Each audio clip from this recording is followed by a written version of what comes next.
amen, amen. Amen. Que le Seigneur vous bénisse. Et qu'il bénisse également la maison de tout un chacun. Il n'y a rien de plus beau que de servir le Seigneur. J'ai toujours été certifié que Dieu paie. La Bible dit que Dieu dit de qui je suis débiteur, je payerai. Donc Dieu n'a jamais eu la dette de quelqu'un. Je vous informe que c'est lui qui sert Dieu. Dieu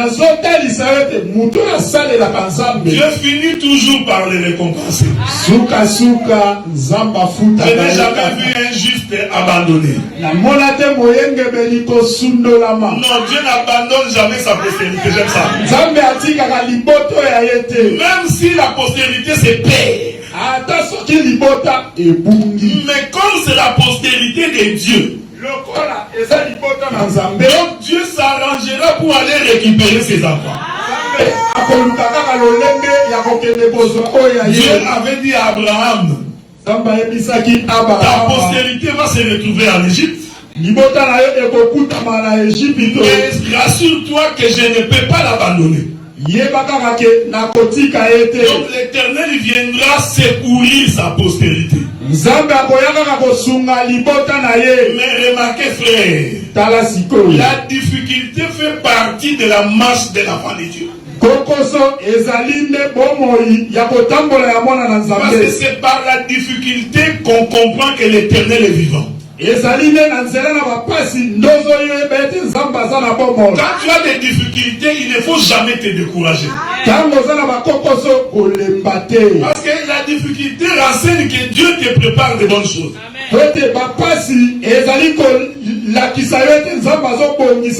Et quand tu vois les choses deviennent de plus en plus difficiles, comprends tout simplement ce qu'un enfant va naître. Vous savez, quand une femme est enceinte, quand les douleurs de l'enfantement commencent, donc la femme sait que je vais donner la vie. Mais avant que la vie ne soit manifestée, la femme passe d'abord par les douleurs de l'enfantement. Donc la douleur de l'enfantement est un signe qui annonce une bénédiction. C'est pourquoi quand tu es en difficulté, il faut d'abord commencer par examiner tes propres voies. Si tu vois que tu es correct avec Dieu, dis-toi que le Seigneur va faire quelque chose dans ta vie. Mais si tu trouves des choses qui ne marchent pas dans ta vie, essaie de t'arranger avec le Seigneur. Est-ce que vous comprenez ça, frère? Nous continuons sur le pardon. Et aujourd'hui, nous parlerons des avantages du pardon et l'inconvénient de ne pas pardonner. Voilà, ce sont ces éléments que nous allons examiner aujourd'hui. Nous allons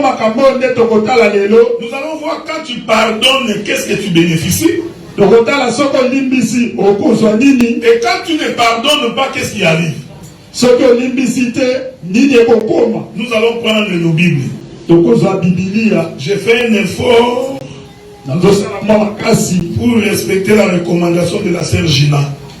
Toujours docteur les Écritures. C'est pourquoi j'ai fait un effort pour donner les Écritures. Vous savez, des fois, quand nous prêchons, des fois les prédicateurs croient que tout le monde sait ce qu'il dit.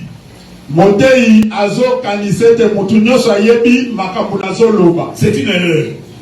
Donc il faut toujours te dire, il y a des fois que le peuple ne sait pas ce que j'ai dit.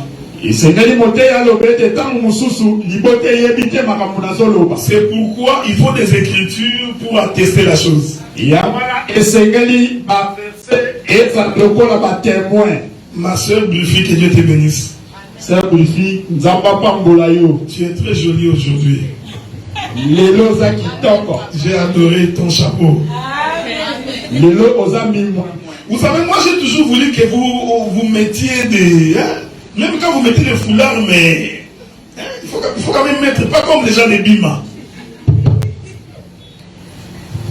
Nalingaka ataso koche foulard koche yango lekola ba mama ya tata onda te. C'est ça. Donc voilà quoi. Donc moi j'ai toujours dit que quand tu es béni du Seigneur, na suki samaka soko pambola ne pa ina nzambe, même physiquement comme ça on doit avoir été béni. Ata na nzoto boye ba boye bete moto azana lipamboli. Nous voyons des frères bien habillés en costume. Tout le monde a bandeko. Moi, bazin riche. Et yokani. Mais il faut aussi que les sœurs aussi proprement habillées. Et les seigneurs, ils vont pas participer. Je n'ai pas dit d'exagérer. J'ai dit proprement habillées. Est-ce que vous comprenez ça, frère? Après ici, nous serons aussi en train de chanter pour le Seigneur. Donc s'il faut manger, c'est ici qu'il faut manger. Si tu veux te faire plaisir, c'est ici qu'il faut te le faire. Réjouis-toi avec le Seigneur, mais ici. Est-ce que vous comprenez, frère?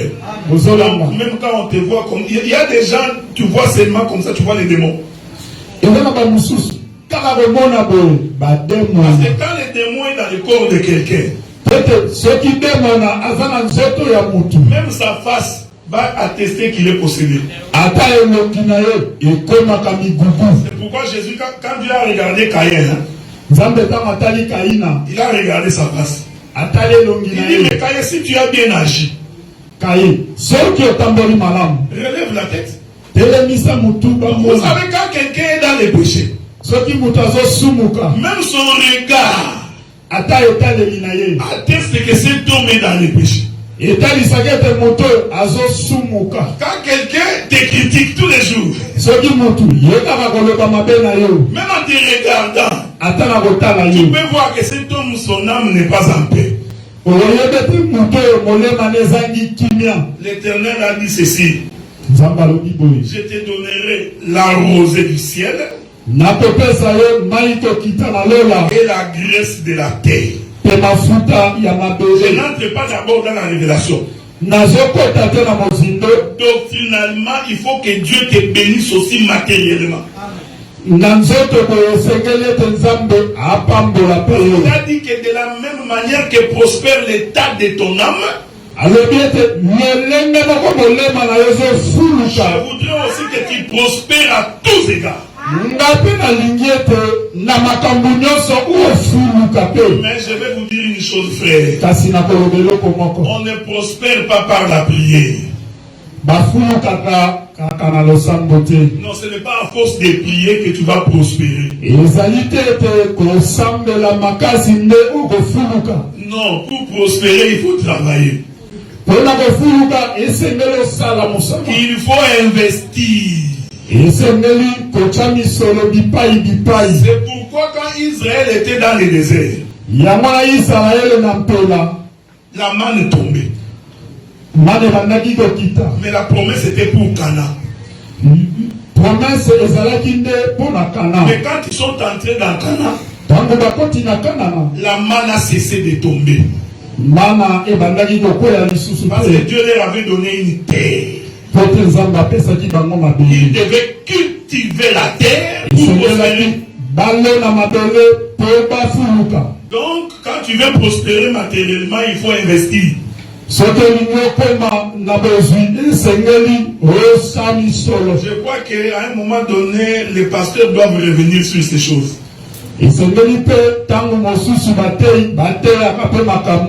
Surtout les pasteurs. Voilà, il faut dire au peuple comment faire pour réussir. Dans ces pays, où il faut investir pour réussir. Vous savez, aujourd'hui j'ai 55 ans.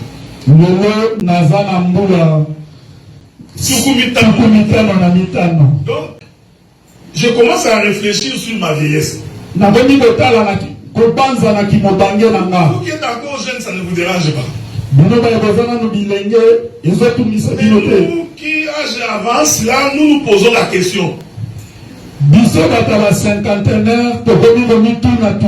Quand j'aurai 65, 70 ans que je ne pourrai pas travailler.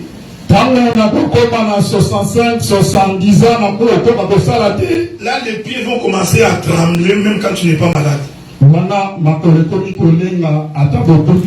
Ne viens pas chasser les démons quand j'ai 70 ans.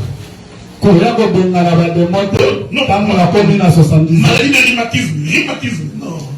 Maladie de rhumatisme, quand tu vieillis, les jambes aussi vieillissent. Tu risques de faire souffrir un vieux alors que c'est le poids de l'âge.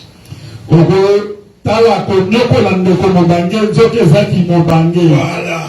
Donc, à un certain âge, on se pose la question, quand je n'aurai plus la force de travailler.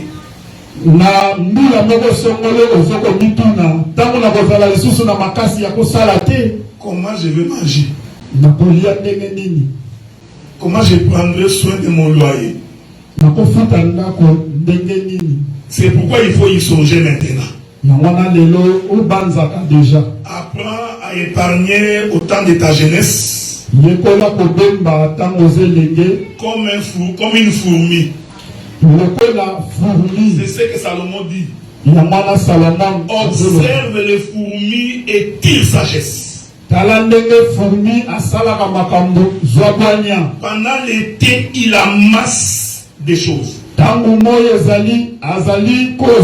Parce qu'il sait qu'en hiver, il va manger.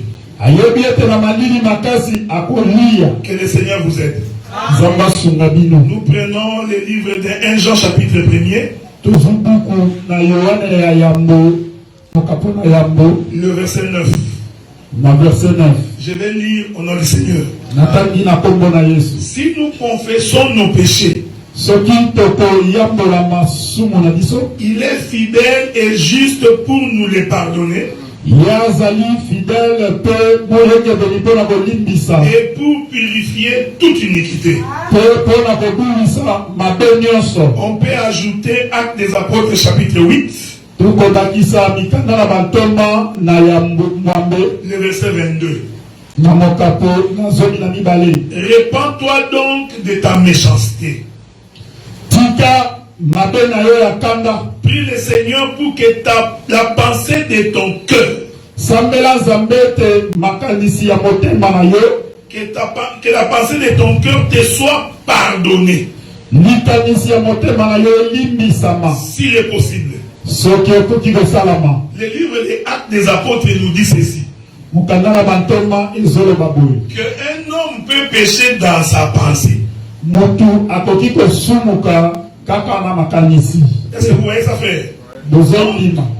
On peut pécher non seulement en parlant, non seulement en faisant des actes, mais aussi en pensée. Donc il y a des gens, ils regardent un frère, une mauvaise pensée monte dans sa tête. Et quand cette mauvaise pensée monte dans ta tête, l'Éternel considère que tu as péché. Donc il y a des hommes, même s'il ne t'a pas fait du mal, mais seulement dans sa pensée, il t'a déjà tué. Est-ce que vous me suivez, frère? Voilà pourquoi l'Écriture nous recommande de prier le Seigneur pour que même la pensée de nos cœurs soit pardonnée.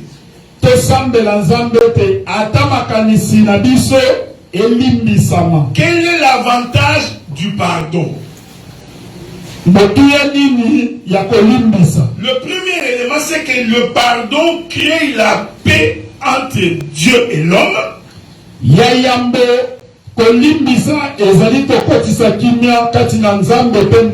Et ensuite, entre l'homme et l'homme. C'est pourquoi la Bible dit, comment tu peux dire que j'aime Dieu quand tu n'aimes pas ton frère que tu vois? Cela veut dire que tout celui qui dit qu'il aime Dieu mais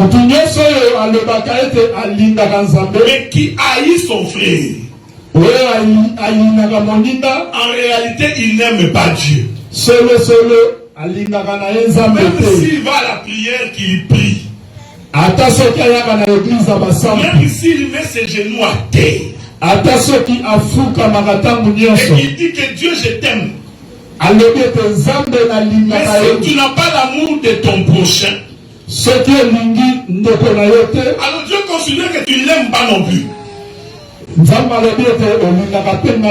Est-ce que vous me suivez, frère?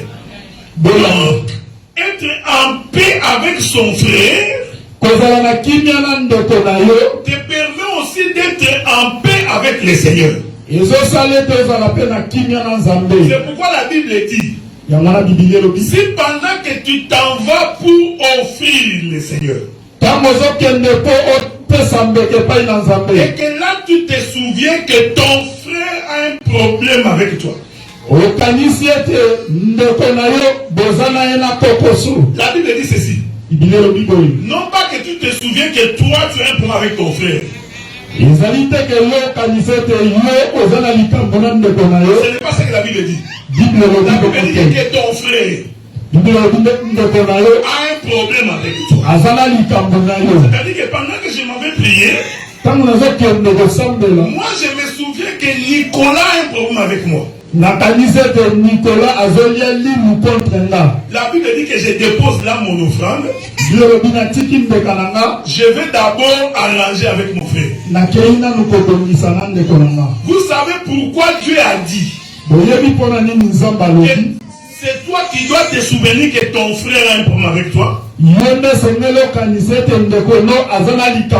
Parce que Dieu sait que si c'était toi, tu allais dire non, moi je n'ai pas de problème avec lui.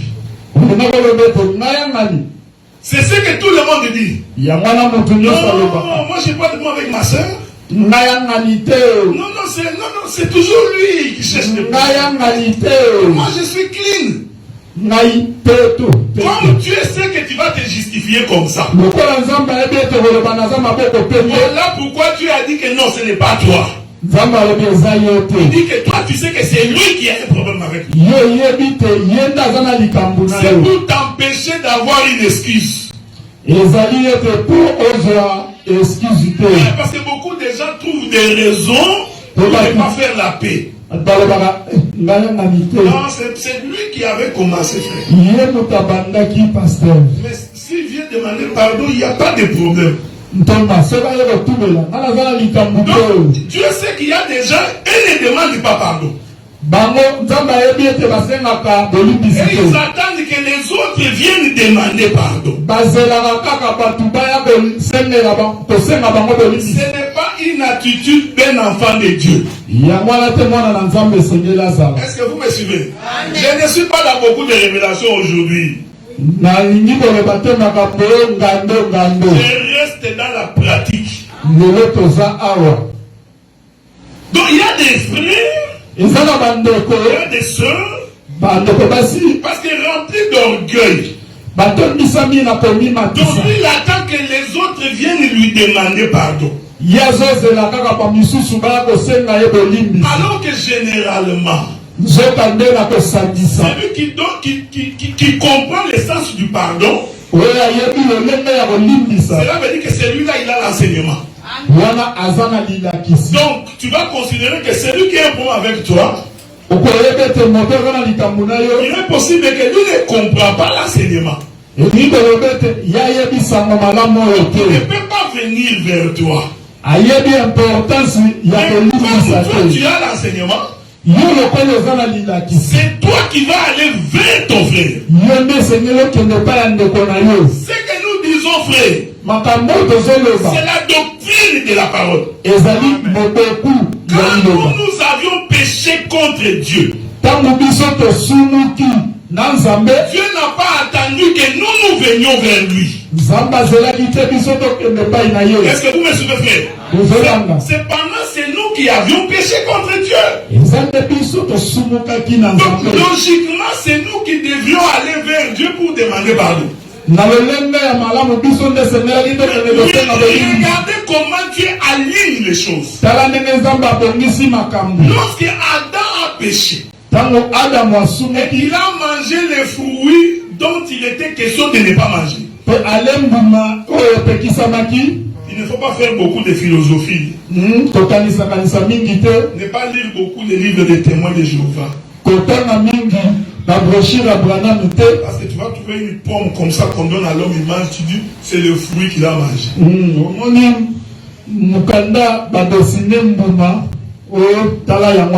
Tu dis c'est une pomme, c'est une pomme. Il faut faire attention pour définir les choses dans la Bible. Prenons le livre de Galates.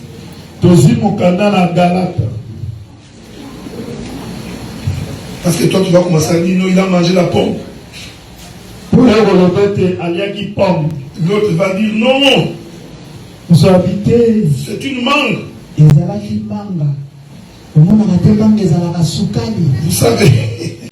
Vous savez, Dieu a sa façon de voir les choses. Hein? Je prends Galates chapitre 5. On va prendre Galates chapitre 5.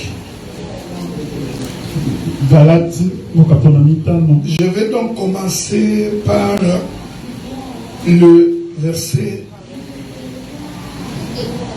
19. Or, les œuvres de la chair sont manifestes. Ce sont l'impudicité, l'impureté et la division.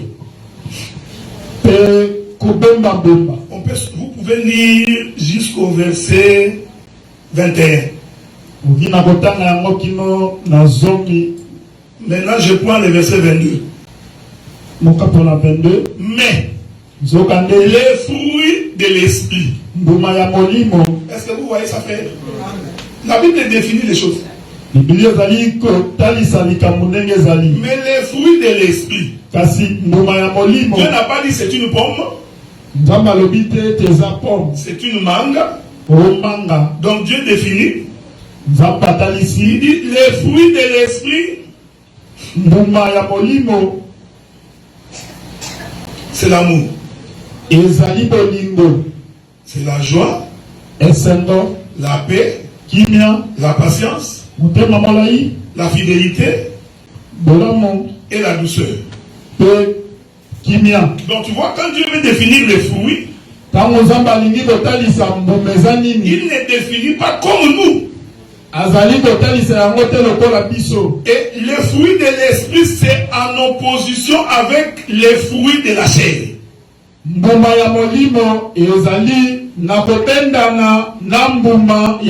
C'est ce que Paul appelle les œuvres de la chair. J'ai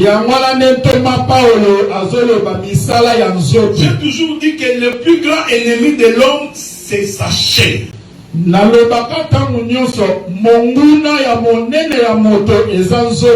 l'homme qui ne pardonne pas, en réalité c'est sa chair. C'est sa chair qui ne veut pas. Non, moi je ne peux pas me rabaisser jusqu'à ce niveau. Non, moi je suis un grand prédicateur. Je ne peux pas aller jusqu'à demander pardon à la sœur Omé.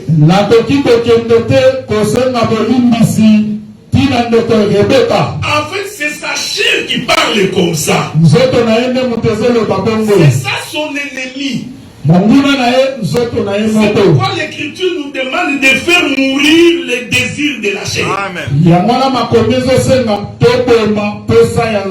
Parce que quand l'homme est humilié,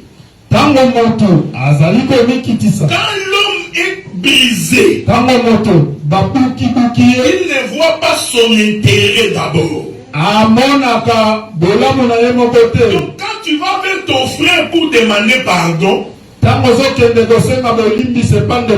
c'est en fait le signe de quelqu'un qui connaît Dieu.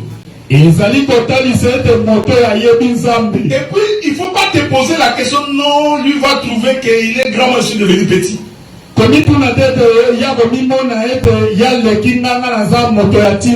Écoutez frère, je vais vous dire une chose. Derrière toute parole de l'Éternel, il y a une bénédiction.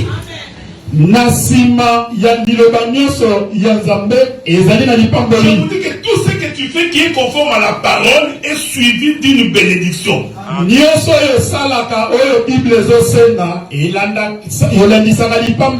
Même si l'homme ne le voit pas, mais il y a une bénédiction derrière la chose. Vous savez, quand tu peux aller voir quelqu'un et tu lui dis, mon frère, je vous avais dit que quand on demande pardon, on ne fait pas de si.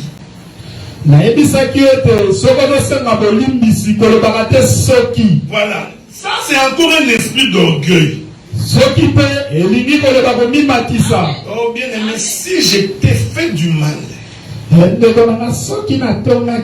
un homme comme ça, il ne comprend pas les sens du pardon. Non, si ce que j'ai dit est mauvais,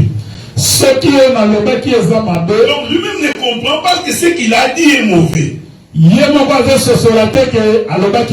Et je dis que dans le couple, ce sont des sources de conflit.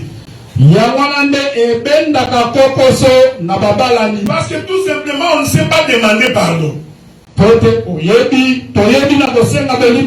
Quand ton frère te dit que tu m'as offensé, cherche pas de justification. Parce que lui, il est offensé. Quelle que soit la manière dont tu as parlé, même si ta manière de parler était bonne, mais comme lui, il est offensé, pour les gagner, commencez d'abord par t'excuser. Est-ce que vous comprenez, frère? Commencez d'abord par lui demander pardon. Et comme Dieu est juste dans son jugement, je vous dis que ce pardon-là ne lui donnera jamais la paix. Parce que pendant qu'il marchera, ces pardons, ce sont des charbons sur sa tête. Parce que Dieu continuera à lui parler. Il y en a d'autres, quand on leur demande pardon, lui il ne sait pas demander pardon. Je vous ai dit l'Écriture. Confessez-vous les uns les autres. Dans la Bible il dit que confessez-vous les uns les autres. Ça ne veut pas dire que moi je viens, c'est Chims. Frère Chims, j'ai volé hier. J'ai critiqué. J'ai été impudique. Chims aussi me dit. Frère Adela, j'ai giflé maman Nadine hier. Ce n'est pas ça confesser les péchés les uns les autres, non. Confesser les péchés les autres, c'est demander pardon mutuellement. Parce que le vol que tu as fait, il faut d'abord demander pardon à Dieu. Et aller remettre la chose que tu as voulu. Il y a des gens, ils volent. Ils gardent encore son histoire de vol. Abatelina no logo ya Et yeba puis demande à Dieu pardon. apozo senga nzambe bolingo. Non. Tu restitues ce que tu as volé. Zongisa logo yibaki. C'est ça le vrai pardon. Yamande bolimbisa ya solo. Et le pardon est lié par une forme de diminution. Kolimbisa esangani na eloko eza ya kokita. Ce que je dis ici, c'est aussi par rapport à Christ et à l'église. Oyo nazoloba ezali kolandisa Yesu na eklesia. Christ aussi s'est humilié juste pour nous gagner. Yesu pe amikitisaki po aganye biso. Et celui qui demande pardon doit chercher à trouver la grâce auprès de celui qui le pardonne. Muto oyo azosenga bolimbisi azoluka azala na bolamu na muto azolimbisa ye. Regarde comment tu demandes pardon. Tala ndenge yo senga bolimbisi. C'est bon, c'est bon. Bon. C'est bon, c'est bon, c'est bon. C'est bon, on peut passer. Et ça vient tous les temps. C'est bon, oui, c'est bon, c'est bon. Ah, kasi nayebi tous les temps. Surtout dans les couples. J'ai déjà compris, oui, je comprends. Surtout dans la balle, non. Celui qui demande pardon doit avoir l'attitude de celui qui cherche à obtenir un pardon. Tu peux même supplier pour demander pardon. Surtout les hommes. Amen. Lui, quand il demande pardon, il va la mettre à la poche. Puis il bombe le torse. Bon, ma soeur. Pardon. Non. Donc, lui, même l'attitude, il met la main dans la poche. Parce qu'on lui avait dit, quand tu demandes pardon à une femme, il va monter sur ta tête. Je disais à Gatineau ceci. Que la femme est l'être le plus puissant.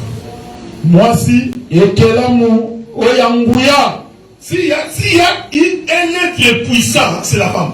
Je t'informe qu'il n'y a que la femme qui peut te faire marcher de Gatineau jusqu'à Montréal.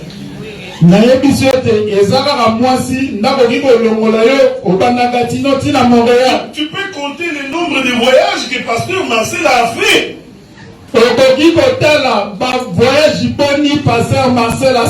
Est-ce que vous comprenez, frère? Jusqu'à ce qu'il a récupéré tous les enfants. Allons. La femme, écoutez, frère. J'ai toujours dit que vous qui êtes mariés, il faut prendre soin de vos femmes.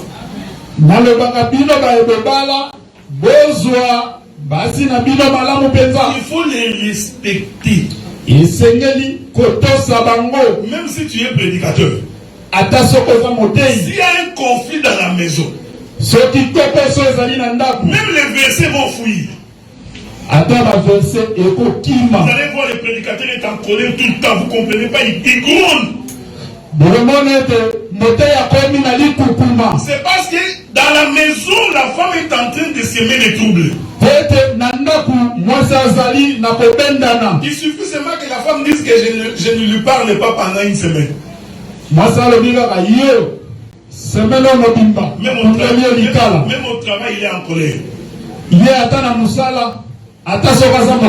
Donc, dans la femme, Dieu a mis une puissance. Alors, j'ai toujours dit ceci. Ce n'est pas pour rien que Dieu avait dit à la femme, soyez soumise. Parce que Dieu sait que la femme ne se soumet pas.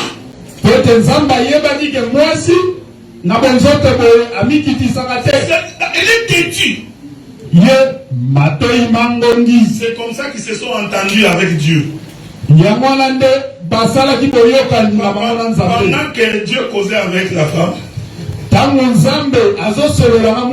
a dit à la femme, je t'envoie chez Adam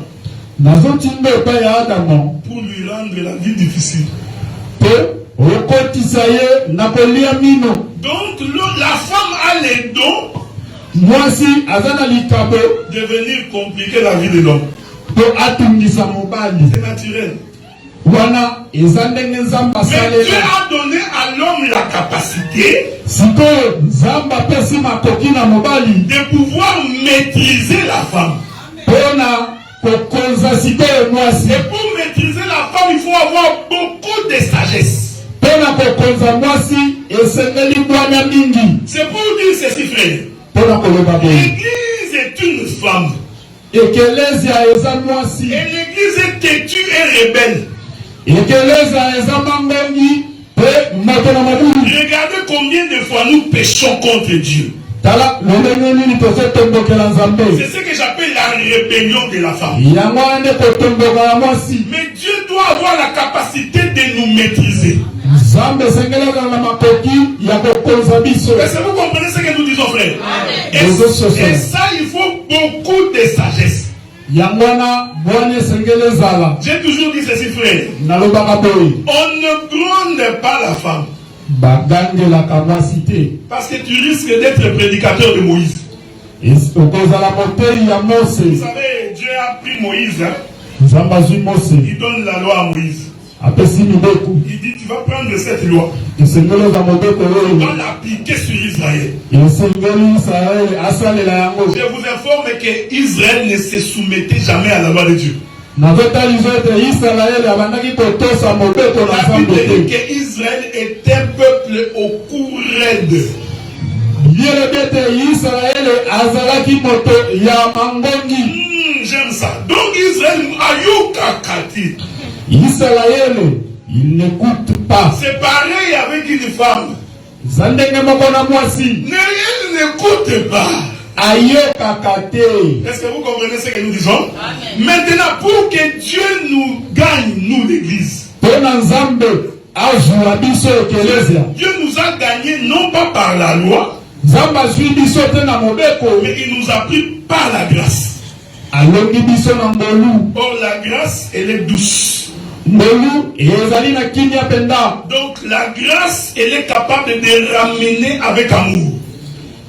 Mbolu ezali na makoki ya kozwa na bolingo.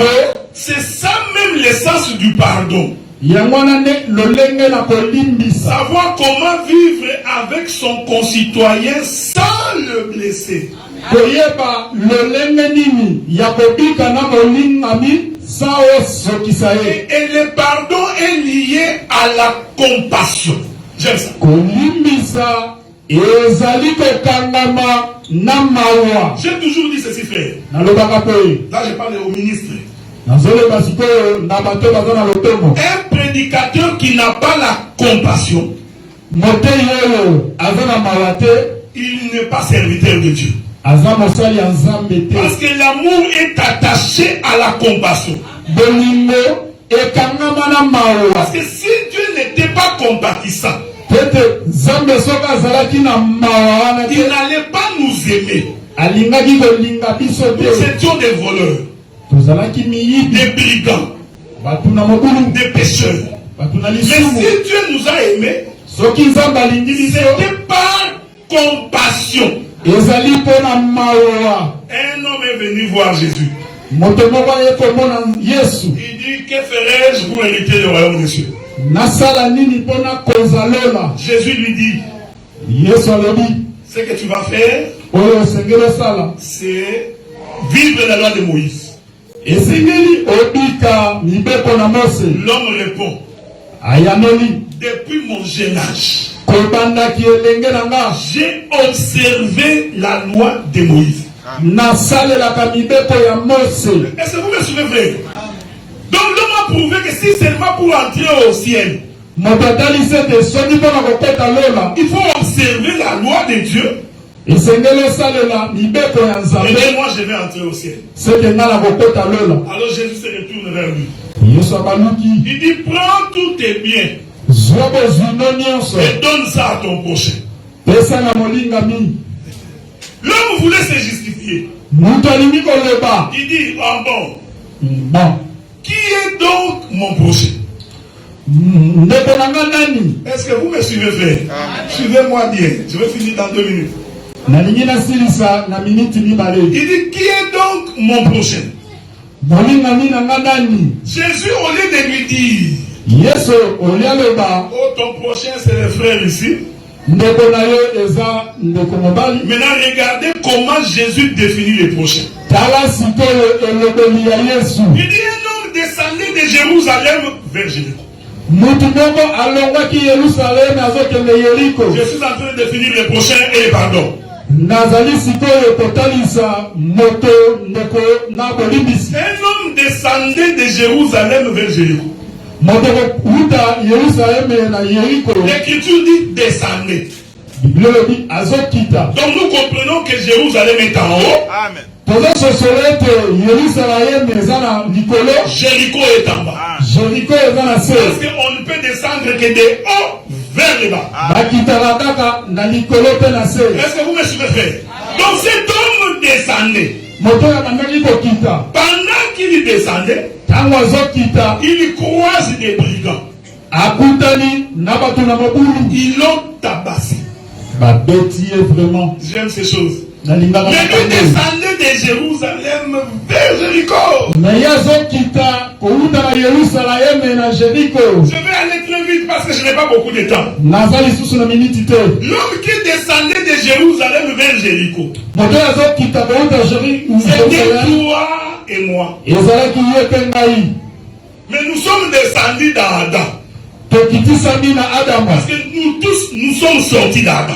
Est-ce que vous me suivez? C'est-à-dire que celui qui descendait, c'est Adam. Mais nous tous, nous sommes issus d'Adam. Donc c'est nous qui descendions de Jérusalem vers Jéricho. C'est pourquoi nous nous prêchons que les enfants de Dieu descendent du ciel vers la terre. C'est pourquoi tu ne peux pas rentrer au ciel si tu n'es pas descendu de là. Adam était d'abord dans le jardin. Il pêche, il sort. Mais il doit rentrer dans le jardin. Si tu n'es jamais descendu du ciel, tu ne rentreras pas au ciel. Est-ce que vous me suivez, frère? Le Seigneur nous gardera. Je vous dirai que quand Israël entre à Canaan, en fait, Israël est rentré en Canaan. Israël venait de Canaan. On en parlera un jour. L'homme descend. Il croise des bandits qui l'ont tabassé. Donc selon notre foi, le fait que nous sommes sur la terre, c'est que le diable peut nous attaquer. Les difficultés font partie de ta marche en tant que chrétien. Il ne faut pas refuser cela, sans quoi tu vas perdre la foi. C'est pourquoi beaucoup de gens, dès qu'il est en difficulté, il arrête de prier. Parce qu'il n'a pas compris que l'homme descendait de Jérusalem vers Jéricho. A rencontré des bandits. Frère, la maladie va t'atteindre certainement. Les difficultés arriveront aussi. Une chose est certaine, c'est que tu es venu de Jérusalem. Et la Bible dit qu'après l'avoir tabassé, ils l'ont laissé à demi-mort. Je voudrais dire que même si les diables te touchent, tu ne mourras pas. Parce que cet homme-là tabassé, agonissant, il respire encore. Même quand les choses semblent être ténèbres, tes enfants sont des rebelles. Ton mari n'écoute pas. Ta famille ne t'aime pas. Et je sais une chose, que tu ne mourras pas. Parce que cet homme n'est pas mort. La maladie ne peut pas te faire mourir, frère. Les difficultés ne peuvent pas t'amener à la mort. ils l'ont laissé à demi-mort. La Bible dit, un lévite passait par là. Or, les lévites, c'est un serviteur de Dieu. Amen. Je vais te donner la foi, frère. Il ne faut jamais placer ta foi à ma personne. Jamais au grand jamais. L'histoire renseigne ces choses. Le but qui est le serviteur de Dieu, il passe.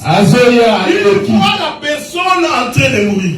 La Bible dit qu'il passa outre. Ces choses sont prophétiques. C'est pour dire qu'un prédicateur ne peut pas avoir compassion d'un peuple.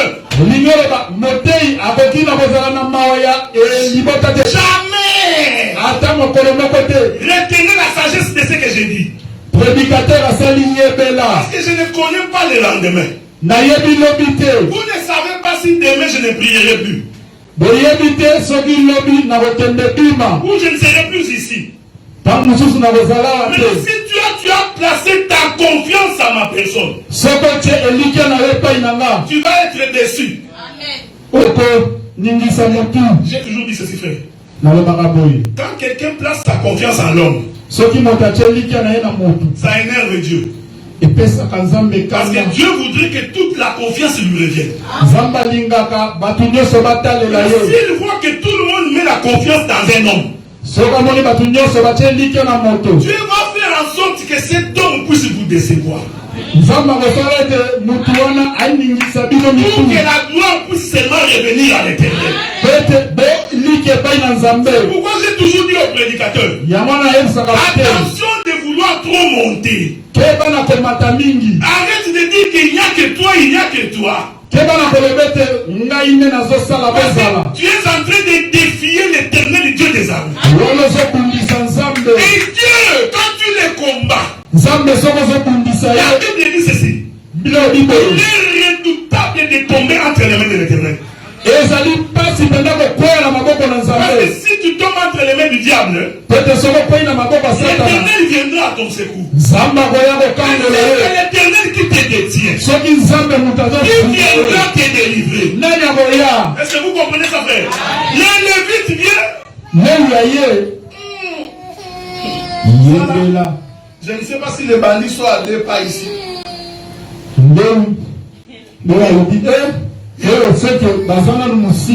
Il passe. J'aime la Bible. La Bible continue. Les sacrificateurs. Celui qui mange la viande tous les jours. Parce que la spécialité des sacrificateurs, c'est manger la viande. Dans la maison des sacrificateurs, ils n'aiment pas beaucoup les légumes.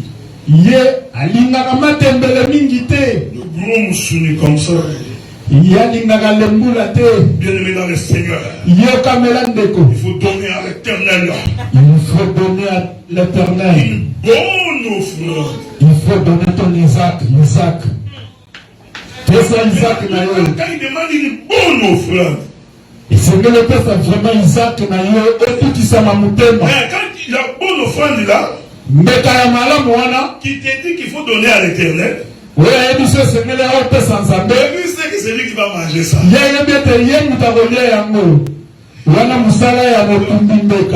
Il se prêche lui-même. Est-ce que vous comprenez ça, frère? Vous savez, moi j'ai toujours cru que quand tu sers Dieu, le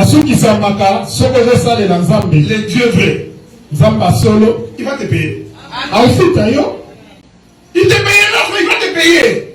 Tu n'as pas besoin de faire beaucoup de gymnastique. Marche dans la droiture de Dieu.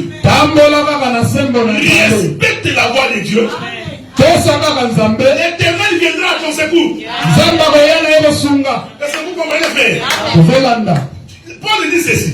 As-tu déjà vu quelqu'un dans l'armée moto na bibundeli qui s'est fait payer lui-même. moto na mampinga azali komifuta ye moko. Est-ce que tu as déjà vu ça? C'est Paul qui dit. osomba na mampinga azali komifuta ye Celui moko. qu'on a enrôlé dans l'armée moto oyo bazwi na mampinga est payé par celui qui l'a enrôlé. bafutaka ye na bagénéraux na ye. C'est pourquoi chaque fois que Moïse avait des difficultés, yango na ntango nyonso mose azalaki na bakokoso il allait demander à Dieu. nzambe yo nde moto Ce obenganga. n'est pas moi qui t'ai demandé de me donner ce peuple. nga te moto nayebisaki opesanga liboto 5 minutes. 5 minutes. Les sacrificateurs aussi.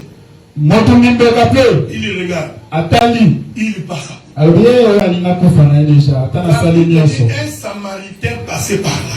bible elobi moto na samalia azoleka La Bible te. n'a jamais dit les bons Samaritains. bible eloba te bon Il samaritano. n'existe pas de bons Samaritains. moto na samalia ya malamu azalaka te na bible. On en parlera un jour. tokolobela yango. Pour les Juifs, tous les Samaritains étaient des pécheurs. mpo na bayuda bato na samalia nyonso bapagano. C'est lui second qui a mis les titres, les bons Samaritains. wana eza lui second. Mais Jésus a dit un Samaritain passé par là. yesu alobi moto na samalia koleka. Maintenant regardez. Ta La Bible dit que quand le Samaritain passait, ntango moto na samalia azoleka il regarda, atali. il y eut compassion.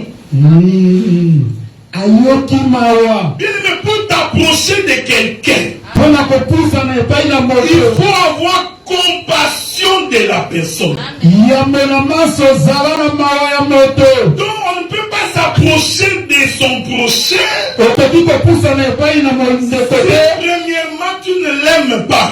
soki yambo olingi ye C'est te. ça la compassion, frère. yango wana ndeko mawa. Il regarda avec compassion. atalinaki mawa. La Bible dit, bibili elobi pour manifester sa compassion, mpo na kotalisa bolamu ya mawa. lui qui était sur une monture. ye azalaki likolo na mpunda. J'aime ça. Être sur la monture, c'est être élevé.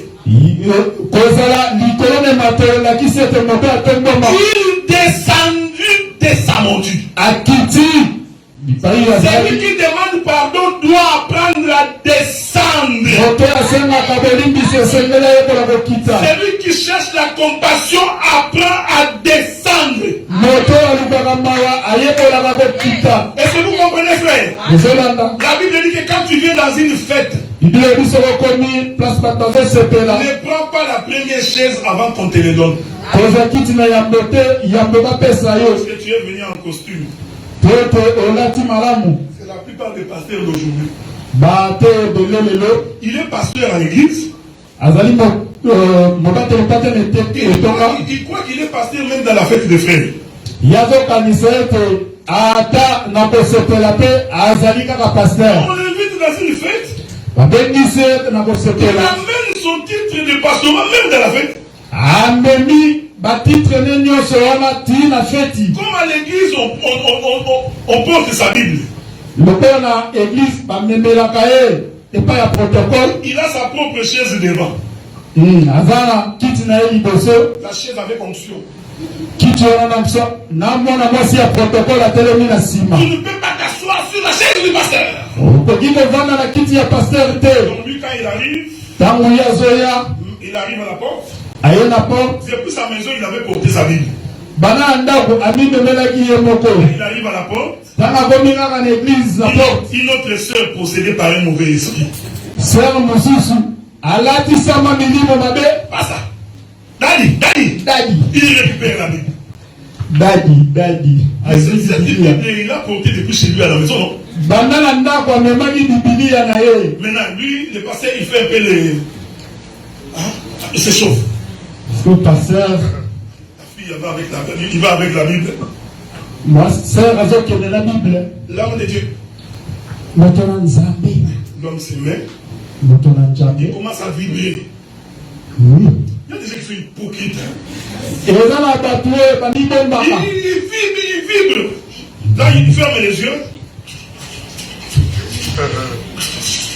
rokoshinda barabara. Maintenant, on l'invite dans une fête d'un frère. La fête, les frères a sa famille charnelle. Des païens aussi qui peuvent venir à cette fête. Ce n'est pas ta fête. Quand tu commences à dire aux frères, si je viens dans votre fête, je trouve un eken.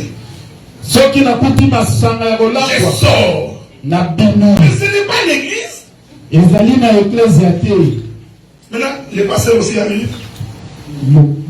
Dans la fête d'autrui, il attend comme à la porte de l'église. Pour qu'on lui donne également une place. Pasteur. Il va marcher dans toute la salle. Il y a des pasteurs comme ça, ils viennent dans une fête. Quand on ne lui donne pas la parole pour parler, il se fâche. La fête d'autrui. Tu verras un pasteur qui dit, mais pourquoi l'autre pasteur qui n'est plus pas avec nous, c'est lui qui a parlé, pas moi.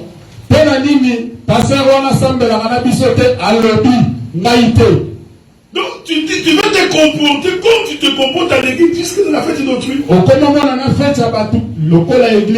La Bible dit quand tu viens dans une fête, mets-toi sous la chaise de derrière. Attends que les protocoles te disent non, pas ici, viens te mettre ici. Tu risques de te mettre ici et puis on te dit non, pas toi ici, toi tu rentres là-bas. C'est-à-dire que le serviteur doit être un homme d'humilité. Même entre nous, nous devons être humbles parce que c'est ça l'amour du pardon. Il descend de sa monture. Il prend soin de celui qui était blessé. Quand tu es en difficulté, Dieu ne peut pas t'abandonner, frère. Il va quitter sa position d'autorité, il descendra pour toi. Parce que le pardon a la compassion et elle libère. Surtout les gens qui ne pardonnent pas les belles sœurs. Tu vois, il y a des expressions.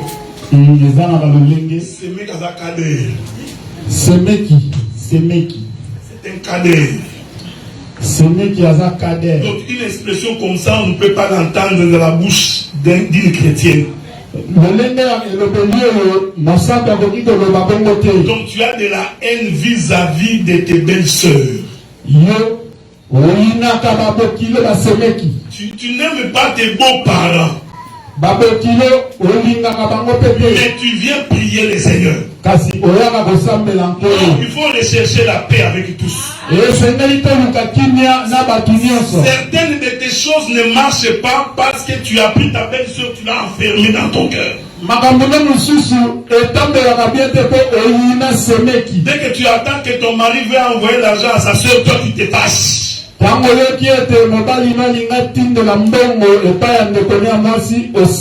Mais quand c'est pour ta mère, tu es content. Donc, toi-même, tu es en train de te fermer les portes. Il y a certaines délivrances qui ne peuvent s'opérer que par le pardon, frère. Sans compris pour toi, seulement par le pardon tu es libéré. Certaines de tes voies peuvent être ouvertes parce que tu as pardonné. Quel que soit le mal que la personne t'a fait, fais de ton mieux pour pardonner celui-là. L'Éternel est bon, il t'a donné le téléphone. Tu as WhatsApp. Amen. Donc tu peux ne plus envoyer même un voice. Amen. Comme toi tu as des difficultés pour t'humilier beaucoup. Alors Dieu t'a donné WhatsApp. Envoie un message. Pardonne-moi à cause de ce que je t'ai fait. Ça va partir et je te dis que le ciel va être ouvert pour toi. Oh, tu vois, ce jeune garçon-là m'avait aimé. J'ai mis beaucoup d'espoir dans ses frères. C'est pourquoi j'ai toujours dit, il faut faire attention quand tu n'aimes pas la femme, lui dire que tu l'aimes.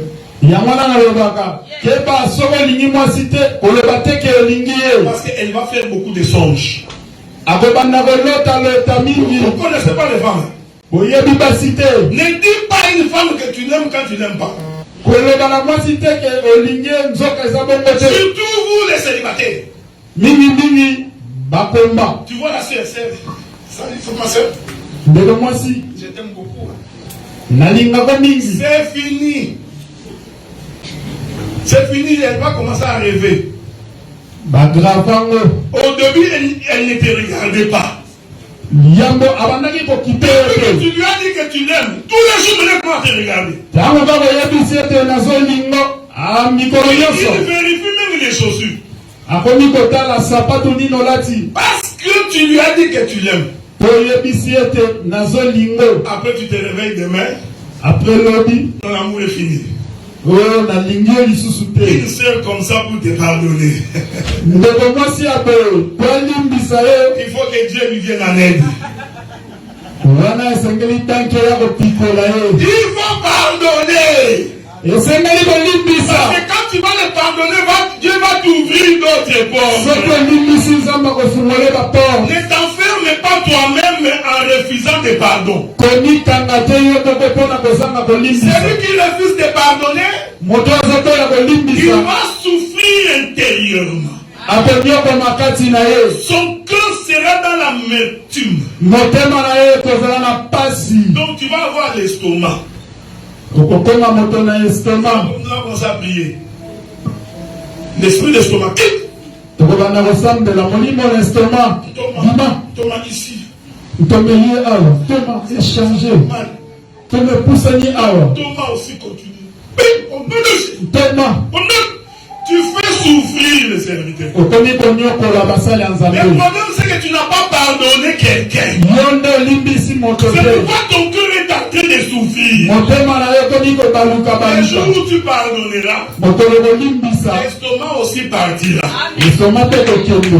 Il y a des démons qui partent seulement sans la prière. Est-ce que vous comprenez ce que nous disons? Je voulais dire ceci pour finir.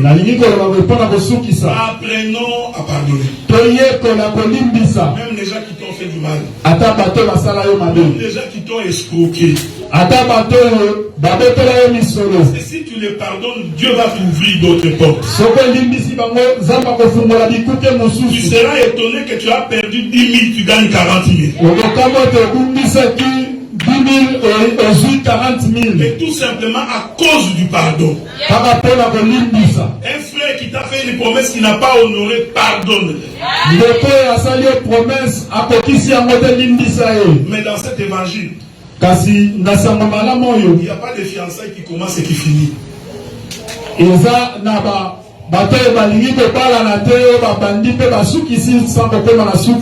pas nous amener l'enseignement, tu vois, c'est les fiançailles.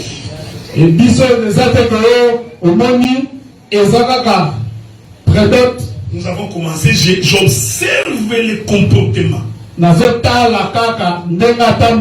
Quand je trouve que le comportement ne va pas, je romps les fiançailles. Ça, c'est la définition du monde. Ici, dès que tu commences les fiançailles, c'est le mariage. Donc, avant de couvrir ta bouche pour parler, assure-toi. Tu dis à une sœur que je vais te fiancer. Le mariage vient de commencer.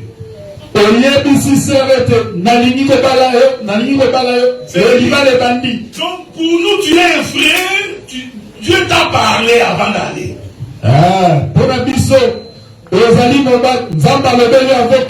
Non, on te voit avec un homme. On te pose la question, qu'est-ce qu'il y a là-bas? Non frère, on s'observe mutuellement. Non, il n'y a pas à s'observer. Ils ont s'observer. Et comme il y a des sœurs qui disent ceci, hein? Ils ont la bande de Bassi par le Non, Bagabo. frère, je vais épouser les frères, je vais l'amener à l'église, il va se convertir. Nazali Kopala na Romemaina Ekleza Abobongwana. C'est comme si c'est toi qui fais convertir les gens. Toto Yondo Saint-Esprit. Non. Voilà quelqu'un qui est déjà converti. Zoro Asi Abongwana. Que le Seigneur vous bénisse. Zamba Mango la Bibo.